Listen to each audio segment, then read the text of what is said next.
اللهم لولا أنت ما اهتدينا. والله أجر هدايتي الله نبوها من ليرة قسم بوئي وانا أكل هدايتي الله نبي كوها هدايتي داوي بيبونيوش سفاسي الله بك لسرم نعمته آزايتي مني چيتي آية حديثيك بوتوا كما كردي آزايتي چيتي آية كمن هاتوما پروردگار هدايتي داوم دزگيروي كردوم كبيم قصي خير بوتو بكم بويا هل لناو غزاي خندقة بيغمر صلى الله عليه وسلم لقى الصحابة كان شعري عن أود اللهم لولا أنت ما اهتدينا ولا تصدقنا ولا صلينا فأنزلا سكينة علينا وثبت الأقدام إن لاقينا إن الأولى قد بغوا علينا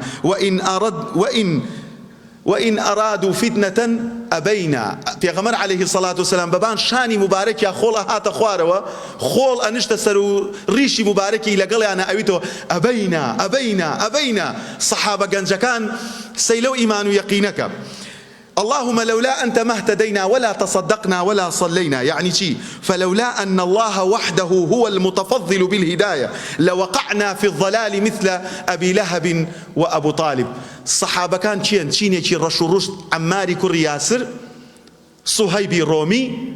بلال حبشي سلماني فارسي مصعبي كري عمير همو داما وهجار كويلكاني مكة أمشي عليان أود لقل حساني كري ثابتة أيامود اللهم لولا أنت ما اهتدينا پروردگار أجر تو نبويتايا بتاكو تناي خود هداية تذكر قابلي كويليك وجردسيك وكو إيما يسأل لقل باشترين فيها وكاني قريشو كوتا في غمراني سرزويابين وكو أبو لهب آية مان لسرداء أبزي تبت يدا أبي لهب وكو أبو طالب كالسر مرجع في أود يا عم أي مامكم بزبل لا إله إلا الله كلمة أشهد بها لك عند الله للاي پروردگار شايتي بو أدم بم توحيدا وتينا لسر ملتي باو بابيرم أمرم بووي بلو بوستو رئيس عشت يكم لدز درنتي أو خلقاني كآوا هجارو داماو كويلو جير دستبون أيانزاني قيشتونا تشي مقامي. اللهم لولا أنت ما اهتدينا والله أجر هدايتي الله نبوها من لي رقصن بوئي وانا أكل هدايتي الله نبي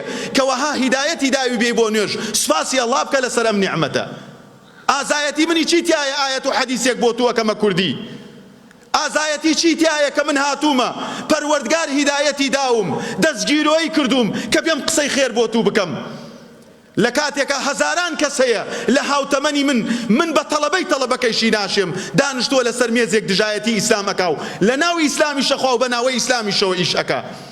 اللهم لولا أنت ما اهتدينا ولا تصدقنا ولا صلينا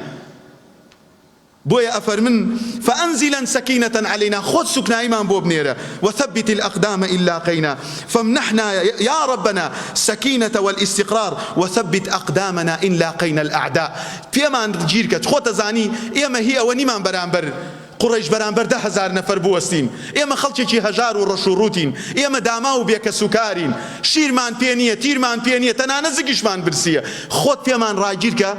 بو أوي إما النصر وإما الشهادة يان سركوتني في غمركات ببينين عليه الصلاة والسلام يان شهيد بينو بتشين بو قيامة رزقار مان بيه لم سر مرجي ولم سر مسرية. الصحابة هوابير يكردوا لجيان إن الأولى قد بغوا علينا وإن أرادوا فتنة أبينا يعني شيء إن الذين ظلمونا واعتدوا علينا يريدون أن يفتنوننا في ديننا. أيامود شيء أيامود أي پروردگار أواني كلا أول تعدايان ليمان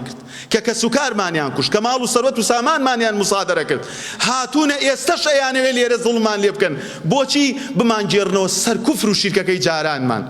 پروردگار أجر أوان فتنيان لإما أو فتنة يعني شرك أبينا إما قد ناقرينو سر جاهليتو خو پرستيو خزم پرستيو